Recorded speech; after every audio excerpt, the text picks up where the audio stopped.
Bismillahirrahmanirrahim. Faith is in their God and their glorious cause.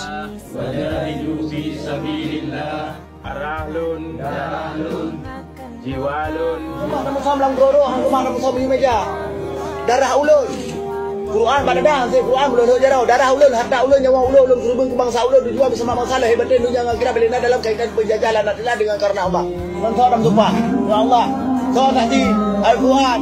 Mia dalam je, hukum Allah dan umur dia dalam je kiban. Mu ajak, mu penyanyi, mu jahit, mu jauh.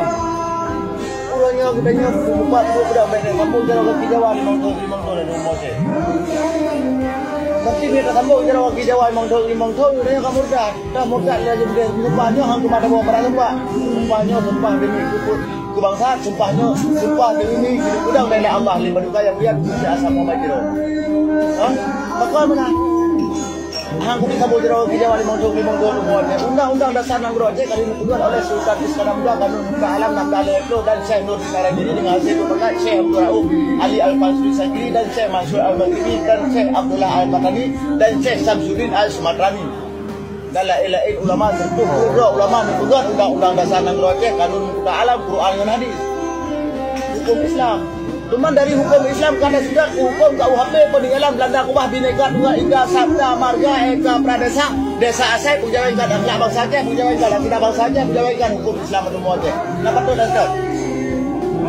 Allah hadir di umur bijak hujan bijak hukum berkata lagi hukum zalim putra tujuan kita yang sanggup tingkung tanggung jawab keputusan dan tubuh katanya.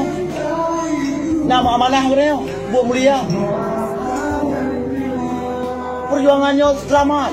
Yang lahir urangnya nak nabi pikiran oleh Allah dan sedikit. Urang yang kacahid buat tete aku. Iya. Urang yang kacahid mak dia. Urang yang karubah baru darah yang gelar ke panji. Paduka yang melihat kursi asam Muhammad Ira mengantanyo panjang-tanyo tapi wate melinggai gua ba Allah. Ha? Lemete la bantu sentuh. Wate gua te gua.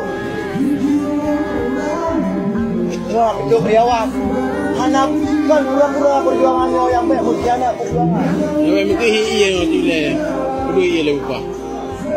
Ya kudu dah. Dong walaupun di bawah kan mau pegang. Tak kau mana? Kudu kuat nak baca merdeka Aceh bangsa adanya Sumatera siapa punya bergerak alasan sejawa Aceh kelahiran baru merdeka di masa depan yang Melayu dan di peradilan dokumen Aceh Sumatera Aceh ini Indonesia pendidikan bangsa Aceh ini lahir manusia Aceh lagi. Hana ada pembuat dua bahasa gua merdeka kena. Hana depa tapi ape ku boleh puipo nanti. Ku nanti